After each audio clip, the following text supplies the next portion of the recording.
In this video, I'm going to teach you your very first bassoon lesson in as short a time as possible. We're going to cover all the fundamentals to get you up and running, and by the end of the video, you'll be able to even play your first song.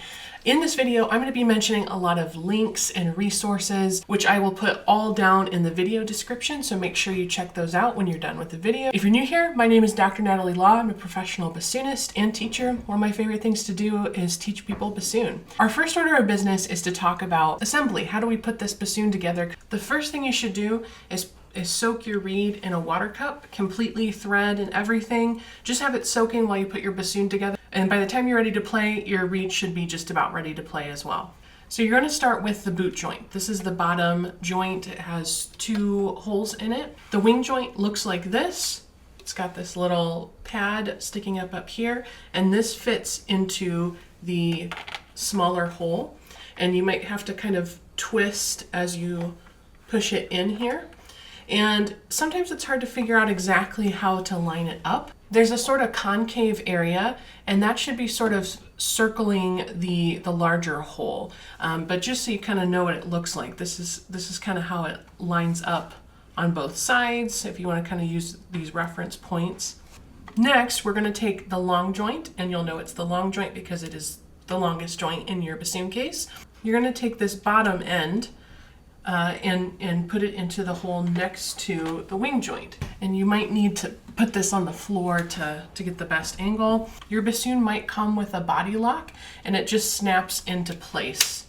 And it holds the 2 joints together. If your bassoon doesn't have it or it doesn't work, it's not the end of the world. Then you need the bell. It's best to kind of hold this pad down and then line it up with this rod right here. This is the bocal. It's like vocal, but with a B. Or if you're across the pond, it's called a crook. And you always want to handle the bocal with the curved part. You never want to try and put the bocal on like this, because it's very bendable, breakable metal, and these are expensive. Put this into the top of the wing joint, and just have it go down as far as it comfortably goes. Don't try to shove it at all. The most important part is that it lines up with this. This is the whisper key pad. That needs to line up with that little nub on the bocal, and that's really it. And you can mess with the position of the bocal when you go to play it. Now that we've got our bassoon together, we need to set it up on the chair. So you're going to take your seat strap, and you might have a hook or a ring or a cup on one end. That's going to go on your right side, and you're going to put it at the very edge of the chair, like it's almost going to fall off the edge. If you're using a hook, like I am, there will usually be some type of hole in the bottom of your bassoon that can hook into. If you have a cup or a ring, it'll just go over the bottom. But you'll attach it on the right side, and depending on how far the seat strap's down, your bassoon, it might be too high. This metal bocal needs to come in straight to your face. So right now, it's too high for me. So I need to lower the seat strap, just kind of push it down, and there it is lined up. Same thing if it's too low, I'll have to pull on my left side to bring it back up. So now that you've got the bassoon sitting in the seat strap next to you, this is sort of resting position. You should be able to just sort of balance the bassoon. The seat strap will hold most of the weight. And the important part about holding the bassoon is that you're not actually holding it, you're just balancing it. Like I said, the seat strap's taking most of the weight of the bassoon, and it's sort of leaning against your right thigh.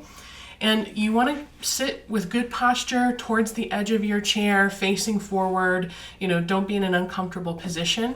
And you always want to bring the bassoon to you. So you move the bassoon so that it comes straight in your face here. And now that I'm all set up and ready to go, I'm going to put the reed on. Let's quickly talk about hand position and holding the bassoon. So I talked about how the seat strap is holding the weight of the bassoon. Your right thigh is helping to support the bassoon. But another important thing is that sort of the V's of your hand are supporting the bassoon. So your left hand is actually making contact with this part of the bassoon so that your fingers and your thumbs are all able to play without actually holding the instrument. If you feel like your fingers are ever holding the instrument, you're doing something wrong. Now in your right hand, I have a hand crutch here, and it's a fancy custom made hand crutch, so it probably doesn't look like yours if you have one. So I just fit my hand right in here, and that sort of guides where I go.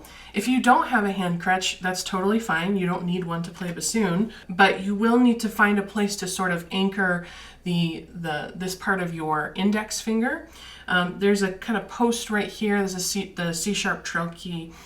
You can kind of anchor against that or somewhere so that your fingers can hover above these tone holes, and then your thumb can hover above these keys. So now that we know where our hands are kind of going, now let's talk about specific finger spots. These are what I like to call the home-based finger spots. When they're not actively in use, this is where your fingers will hover. So going to your left hand, the top hand, you're going to cover 1, 2, 3, and you might have 3 holes right here like I do, or your bassoon might have actually a key that covers this third one. That's called a plateau key, but it's the same thing. You just put it right over that key. Your left hand will generally hover above this key right here, which is on your wing joint. It's the whisper key. And it's a super important key, and that's generally where your left thumb is gonna just sort of hover around when it's not in use. In your right hand on the front, we've got 1, 2, and then 3. Notice this is the bigger lever, not the smaller one. That's where your third finger goes. And then your right thumb is going to hover kind of over this key, this top key right here, which is called the B flat key. As long as your right thumb is kind of hovering above, one or both of those keys, that's a good spot to kind of keep it when it's not in use. Never ever put it up here, resting up here. I see a lot of folks do that. Again, you should be supporting the bassoon with your right thigh and then your 2 sort of V's of your hands, and then your thumb and your fingers are free to play. Otherwise, you'll run into technical problems down the road. So just trust me on that's how you want to get set up. Before we start playing, we want to talk about a couple things to do with our mouth, because there's a lot going on when it comes to actually playing on the reed. So the first thing is embouchure, or how your mouth fits on the reed. And there's 3 steps to this. The first step is to create a whistle face. Even if you can't whistle, just pretend. And that brings the corners of your lips in and kind of forward, and kind of an oh, oh. And then the second step is to roll your bottom lip just slightly, not the whole way, not all the way rolled in, but just slightly over your bottom teeth to create a little bit of a cushion, because your teeth never want to touch the reed. Only your lips will be touching the reed, not the teeth. And then the third step, which is kind of the least important, but it's worth mentioning, is that most bassoonists end up with an overbite. So if you look at them from the side, you'll see the front lip is slightly in front of the bottom lip. And that's just kind of a traditional, typical bassoon embouchure, but not everybody looks like that. We're all built differently. For some people, that's a little bit uncomfortable. So try that, but don't worry about it if you're not getting a really good overbite. The most important thing, if there's one thing you remember about embouchure, it's whistle. Okay, and if you want to learn more about embouchure, more in depth, and see more kind of an up-close example of embouchure, I'll throw up a video above where you can check that out, and I do an in-depth guide on embouchure. Mouth should be about 2/3 of the way up the reed. You shouldn't be touching that first wire, but you also shouldn't be on the very end. So just about 2/3 of the way up the reed. So that covers what's going on the outside of your mouth with your embouchure, but what's going on the inside. So we're going to talk briefly about articulation, or tonguing, how your tongue should come into contact with the reed when you need to tongue notes. If this is the reed and this is my tongue, just behind the tip of the tongue, on the top of the tongue, is going to make contact with the bottom blade of the reed. So you're not going straight on the reed, you're kind of coming from below on the very tip. And you don't need to have a super aggressive tongue to get a good sound. You just need to just gently touch the reed whenever you're tonguing. If you'd like a more in-depth dive into articulation, I have a whole video on that above. A good way to practice that without the bassoon is just to take your reed, do your embouchure, and blow through the reed.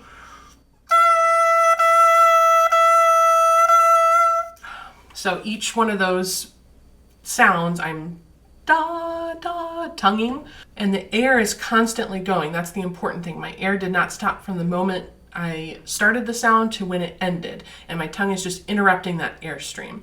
And that brings me to another point that is important to all wind instruments, and we need to just take a second to talk about it, and that is breathing. So the type of air that we use for playing bassoon or any instrument, any wind instrument really, is different than your everyday walking and talking. A lot of times we're only using just kind of the top or shallow part of our lungs for, when we're just, breathing normally. But you need to use your full lung capacity anytime you're playing a wind instrument. A good way to understand what type of breath we need to use is to put your hand in front of your mouth and breathe in a who shape. So it'll sound like this.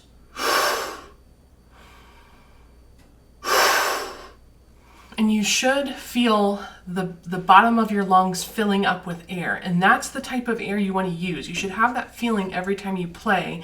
And then you'll know that you're using a good airstream. If you're not using good air, it can lead to all sorts of problems. I'm throwing a lot of information at you right now, and I don't expect you to remember all of this after this video.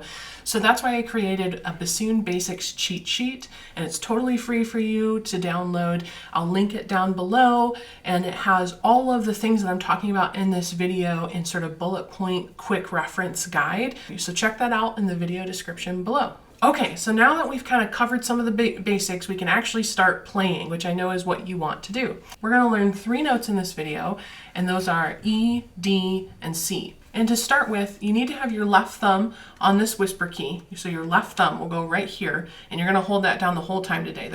You're not going to move it. Just hold down that key the whole time. We're not going to be using our right hand today, so just let it kind of hover above the home base finger spots that I covered earlier.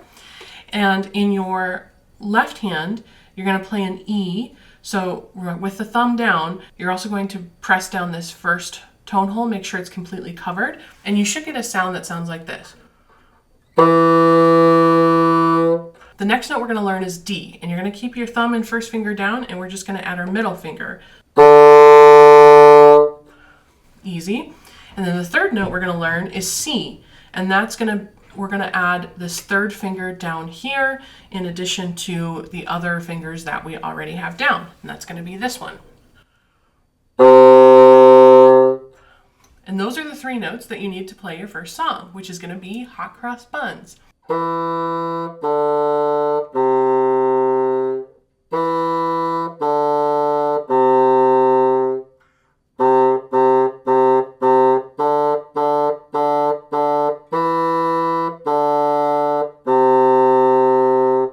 So to disassemble, we're going to take our vocal off first, and you can cover the little nub on the vocal and blow out any water that builds up. And then you can put your vocal away. And then you want to take off the bell and put that in your case.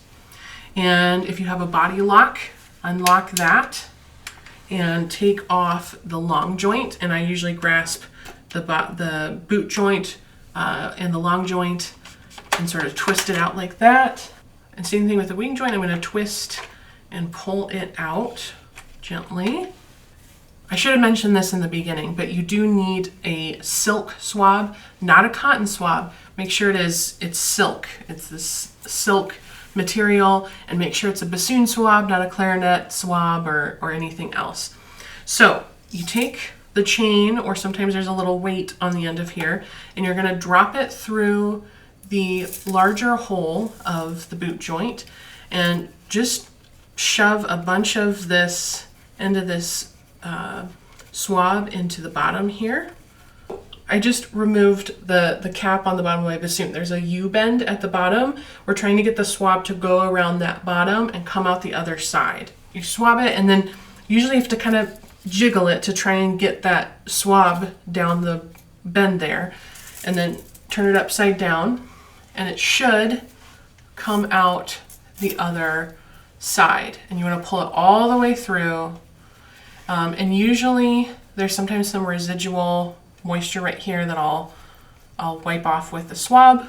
You also have to swab a second joint. You have to swab the wing joint, and this one's a little bit easier. It's a little bit more straightforward. So you're going to drop the swab through the bottom end and pull it through, and you're just going to pull it all the way straight through.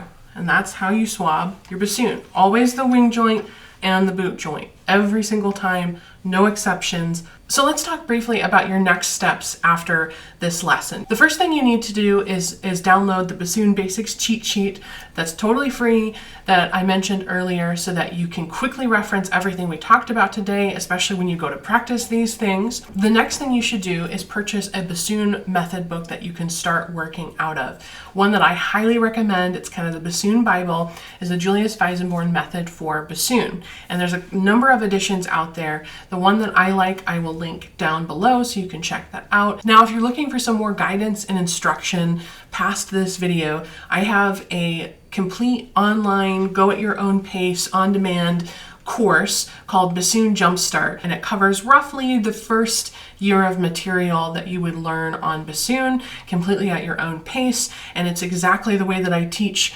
beginners in lessons. So I'd highly recommend you check that out. I'll link that down below in case you're interested in checking out Bassoon Jumpstart. Another thing that you should definitely consider is taking some bassoon lessons. And I say this, and I know lessons can sound a little intimidating and expensive and whatnot, but they really don't have to be. And they're so important because you don't know what you don't know. And a teacher can help fill the gap and kind of give you direction and tell you what you need to work on and diagnose specific issues that you are having. You know, it's hard to figure out on your own in a Google search, especially when you don't necessarily know where to start. Even just taking 1 or 2 lessons can be super beneficial to get you up and running. I do offer online private Zoom lessons one-on-one. I'll link down below to where you can check that out if you are interested in a lesson. Best of luck to you all, and reach out to me if I can be of any assistance.